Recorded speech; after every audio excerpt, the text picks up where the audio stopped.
अनमोल वचन अखिल भारतीय संत मत सत्संग के संस्थापक और गृहस्थ में आनंद योग के जनक परम संत महात्मा परम पूज्य श्री यशपाल जी महाराज अर्थात परम पूज्य भाई साहब जी द्वारा प्रतिपादित इन अनमोल वचनों का पालन करना अति आवश्यक है। ये वचन हमारी गृहस्थ आध्यात्मिक साधना के लिए मूलभूत सिद्धांत हैं, जो इस प्रकार हैं। हम दुनिया की हर चीज की कीमत आंकते हैं, अपने मानव जीवन की कीमत भी जाने व परमात्मा की प्राप्ति हेतु साधना करें। मनुष्य योनि एक उपहार है, इसीलिए परमात्मा को धन्यवाद देते हुए आधा घंटा प्रातःकाल, आधा घंटा सायंकाल पूजा अवश्य करें। सत्संग, सतनाम व सद्गुरु को प्राथमिकता देते हुए इसी के आधार पर ध्यान योगाभ्यास अवश्य करें व गृहस्थ के कार्यों को परमात्मा का कार्य समझकर उसी की याद में संपन्न करें। हर समय ये ध्यान रहे कि गुरु कृपा द्वारा परमात्मा की पवित्र सत्ता का हमारी आत्मा में वास है, अतः मन में निरंतर अपने इष्ट देव का जाप करें। मान सम्मान की इच्छा न करें व अपमान से दुखी न हो। परमात्मा के अतिरिक्त किसी और का भय न करें। दूसरों की बुराई न करें, न सुने, सत्य व मधुर बोलें, अश्लील शब्द मुंह से ना निकालें, सभी से नम्रतापूर्ण व सुंदर व्यवहार करें। धर्म पत्नी के अतिरिक्त अपने से बड़ी से माता जैसा, बराबर की से बहन जैसा व छोटी से पुत्री जैसा व्यवहार करें। सांसारिक जीवन यापन की आवश्यकताएं अंतहीन है, इसलिए अधिक से अधिक समय सत्संग में व धन परोपकार में खर्च करें। याद रखें, न स्त्री माया है, न धन दौलत, न ही परिवार। माया वह है जो हृदय को परमात्मा से दूर हटा दे। अतः निरंतर सत्संग और सद्गुरु की शरण में रहने का प्रयास करें। भोजन अपने इष्ट को अर्पण कर प्रसाद रूप में परमात्मा की याद में करें। रात्रि में सोने से पहले अच्छे बुरे कार्यों का आत्मनिरीक्षण कर उसका समुचित पश्चाताप करते हुए ध्यान करें व प्रभु की गहरी याद में ही विश्राम करें। परमात्मा तू ही है, तेरी इच्छा पूर्ण हो।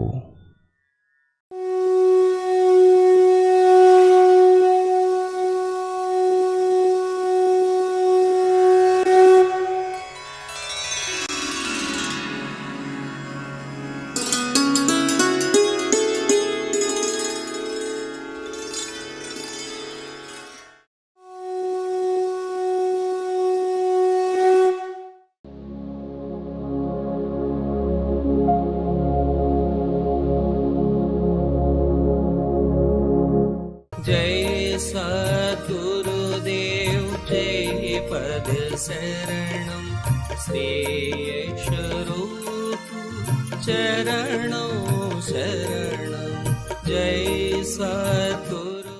एक बार ऐसा हुआ कि सर्दी का मौसम था, कड़ाके की सर्दी पड़ रही थी। किबला साहब बहुत बढ़िया किस्म के गर्म कपड़े पहने हुए थे और क्या सूझा कि घड़े का ठंडा पानी लेकर मुंह पर छींटे मारने लगे फटाफट।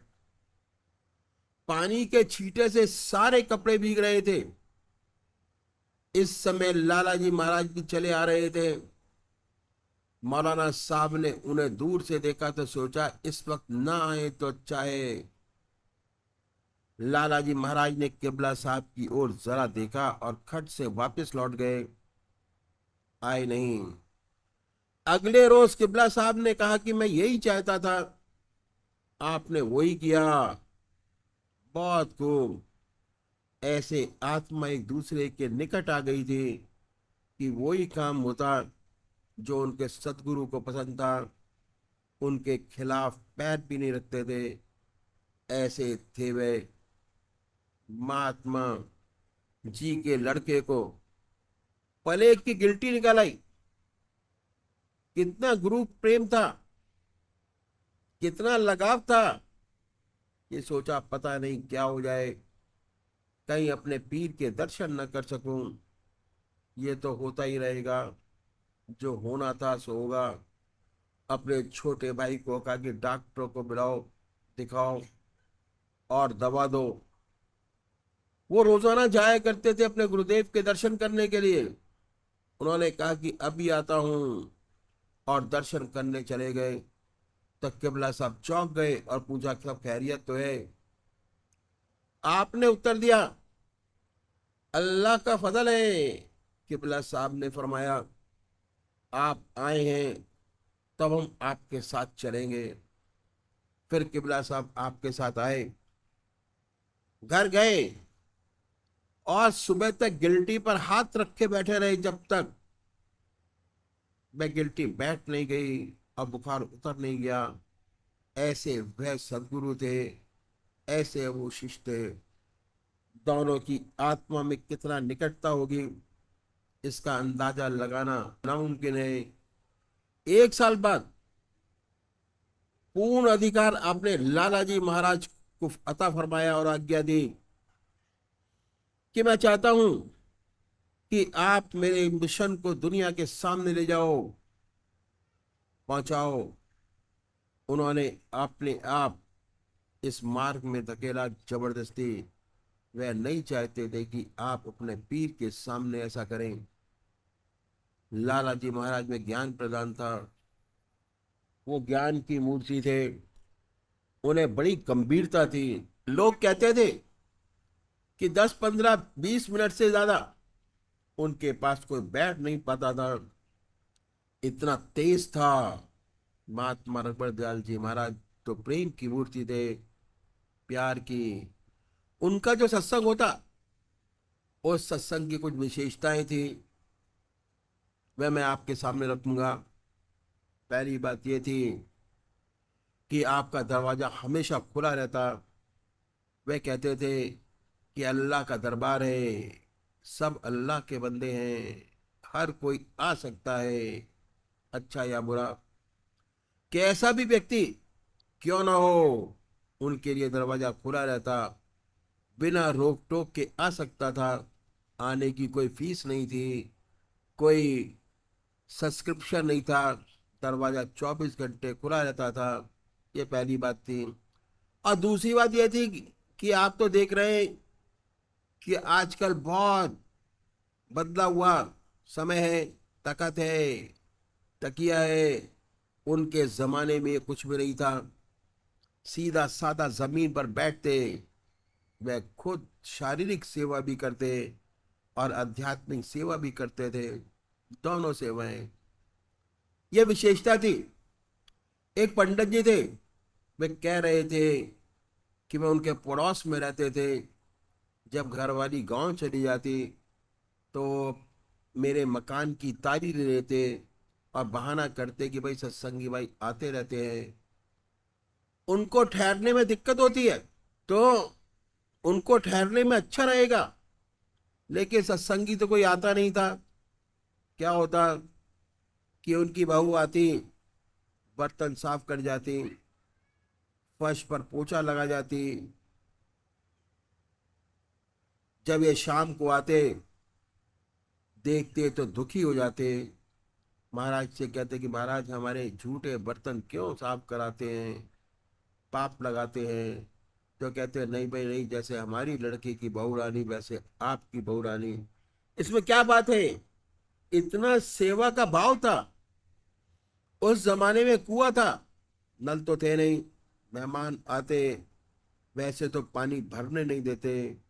जब सब सो जाते तो पानी भरकर तैयार कर देते ताकि सुबह किसी भी मेहमान को दिक्कत ना आए, आराम से पानी मिल जाए और स्नान कर सके। इतना सेवा भाव था। गाय थी। जब सब सो जाते तो सभी के गिलास उठाकर साफ करके रख देते। गाय की कुट्टी कभी सामने नहीं काटते थे, क्योंकि भाई लोग काटने नहीं देंगे। जब सब इधर आधर हो जाते तब काटते। ऐसी सुंदर भावना थी, इतनी ऊंची भावना थी। आध्यात्मिक सेवा, ये भी सेवा आपके सामने रखेंगे कि कैसी सच्ची सेवा उनसे बनी।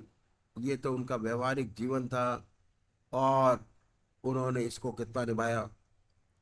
सत्संग में तो 10 व्यक्ति हो गए, आने लगे तो एक व्यक्ति सुबह उनके घर आता, पैर छूता और रात को गलत काम करता। ऐसा चलता रहा। लेकिन कुछ दिनों बाद जो सत्संगी भाई आते, उन्होंने ऑब्जेक्शन करना शुरू कर दिया कि महाराज जी, हमारे सत्संग की बहुत बदनामी हो रही है। लोग कहते हैं कि अजब महात्मा है, जो आदमी रोज गलत काम करके आता है सुबह पैर छू लेता है। ये बात इतनी आगे बढ़ी कि सत्संगी लोग कहने लगे कि महाराज, या तो हम ही लोग आएंगे या यही आएगा, या तो हमारी छुट्टी या उसकी छुट्टी। एक काम करिए, यहां तक नौबत आएगी। अगले रोज जब मैं आया तो महाराज जी ने बड़े जलाल आए में आए और अपनी दाढ़ी पर हाथ फेरा, कहा, मियां, वह इससे भी ज्यादा खूबसूरत है। बस यही आपने कहा।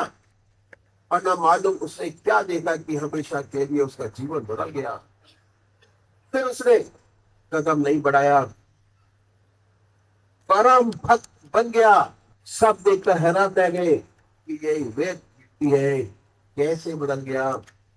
तो इस बात को निभाया कि यह कोई भी व्यक्ति आ सकता है, रास्ता किसी के लिए बंद नहीं। लेकिन इससे माने ये नहीं कि हम ऐसे व्यक्ति को इनवाइट करके लाए।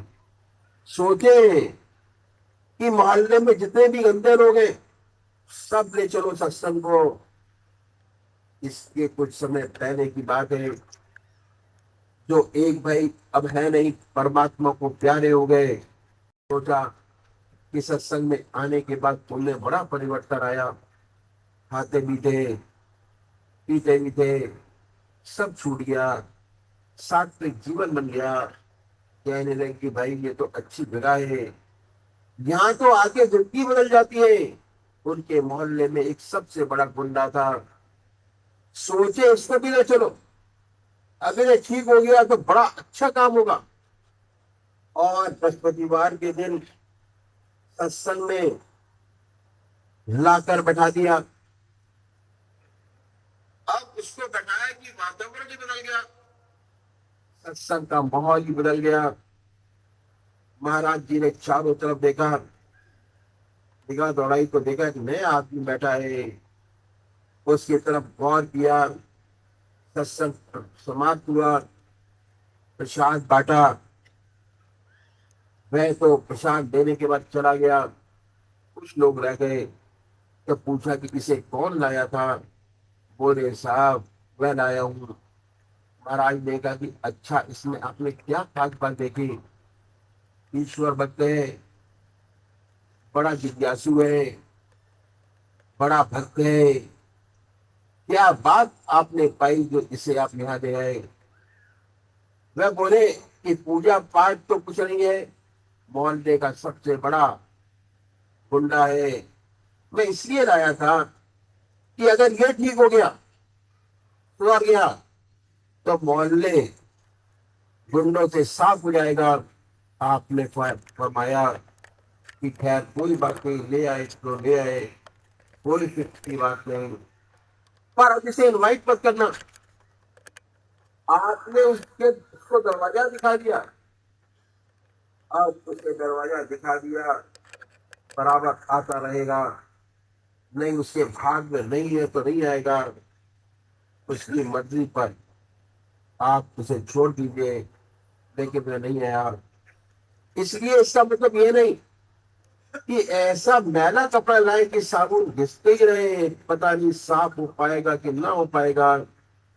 परमात्मा जिसे भेज दे और ऐसे सरकमफ्रांसेस बने वे आने लगे तो उसका बड़ा सुधार हो जाएगा। एक बार इंसिडेंस उनकी जीवन का मुझे याद आ गया। एक सत्संगी भाई आते थे, उनसे कोई बड़ी बड़ी भारी गलती हो गई और लाला जी महाराज को पता चल गया। वे बहुत नाराज हुए, कहा कि तुम यहाँ से चले जाओ, निकल जाओ, कभी दोबारा इधर कदम मत रखना। लाला जी महाराज कह तो गए, लेकिन ये बात तो टूटी जा रही थी कि यहाँ कोई भी आ सकता है, कैसा भी आ सकता है, मनाही किसी के लिए नहीं है। पर रोक लगाने लगने जा रही थी। जहां ऐसे व्यक्तित्व होता है, उनके जो साथी हैं वह भी बड़े ऊंचे होते हैं। और उस भाई ने क्या किया कि बैठक से उठे और घर पे चले गए। चौके में जाकर पूज्य माता जी के चरण पकड़ लिए और चरण पकड़ के कहा कि माँ, मुझसे बड़ी भूल हो गई, इसमें कोई शक नहीं। अगर बाप बच्चे को धक्का मारकर घर से निकाल दे तो क्या माँ भी ऐसा कर सकती है?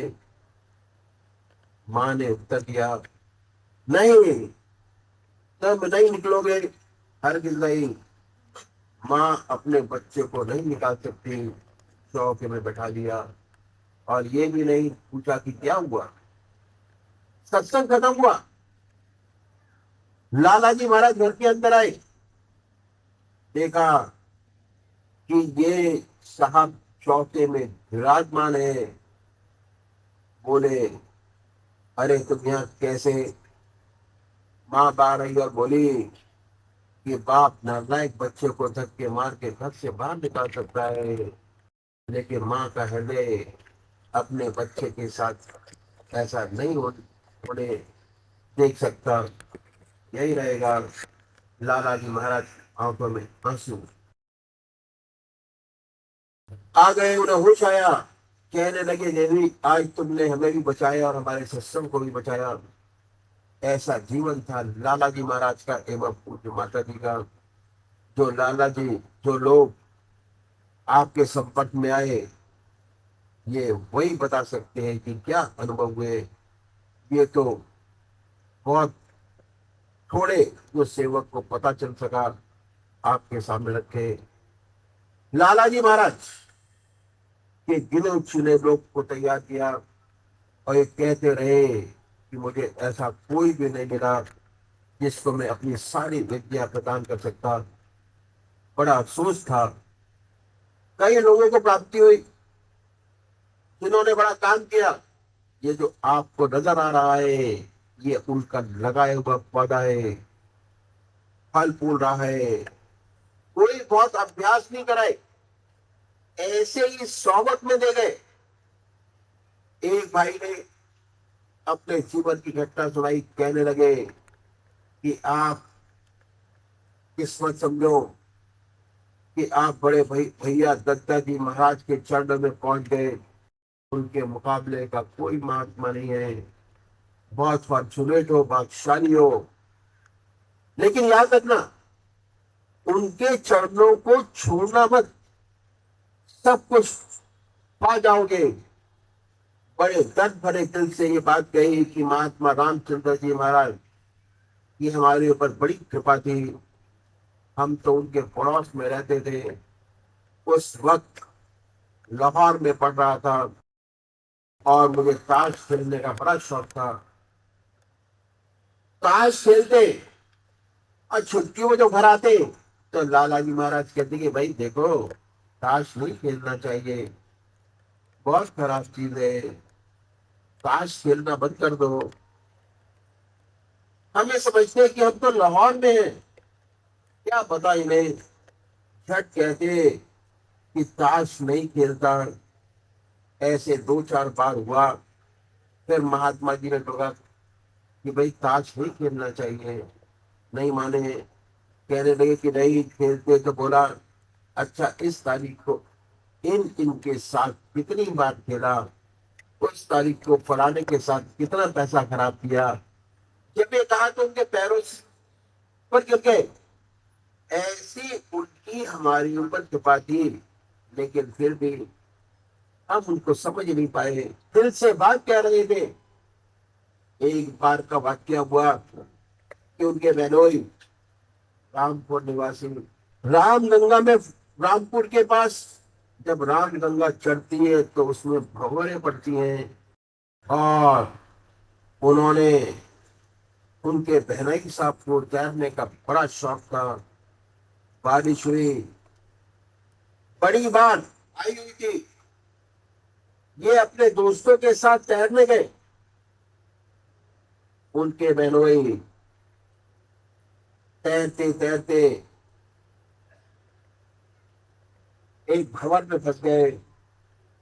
और क्या हुआ, भंवर इतनी तेज थी कि उन्हें नीचे ले जाती, कोशिश करके बाहर निकलना चाहे पर फिर नीचे चले जाते। साथी थे उनके साथ, लेकिन डर के मारे कोई उनके पास जाने की हिम्मत न करे कि वो भी भंवर में फंस जाएंगे। उन्होंने देखा कि अब जीवन बचने की कोई आशा नहीं, तो सोचा मरना तो है ही, लाओ लाला जी महाराज का ध्यान कर ले, वे कुछ न कुछ तो पार लगा ही देंगे। ये सोचकर डूबते डूबते ध्यान दिया। तभी क्या हुआ कि दूसरे किनारे से 14 वर्ष का बच्चा रामगंगा में कूदा, कूद कर भंवर में आया। इन्होंने भंवर से धक्का देकर बाहर निकाला और ले गया, और वहां तक ले गया जहां पानी गले के नीचे तक न आ गया। उसके बाद छोड़कर तैरकर फिर दूसरे किनारे पर चला गया। अब इनके जो साथी थे सब आ गए, इन्हें बाहर निकाला, उल्टा किया, पेट से पानी निकाला, और थोड़ी देर में जब इनको होश आया, अब उस लड़के की ढूंढ पड़ी कि कहाँ गया, नजर नहीं आया। घर पहुंचे तो उन्हें फतेहगढ़ का तार मिला, जहाँ लाला जी महाराज ने लिखा था फॉर योर वेलफेयर रामचंद्र। इन्होंने इसका जवाब लिखा ऑल वेल बलबीर सहाय। बात खत्म हो गई।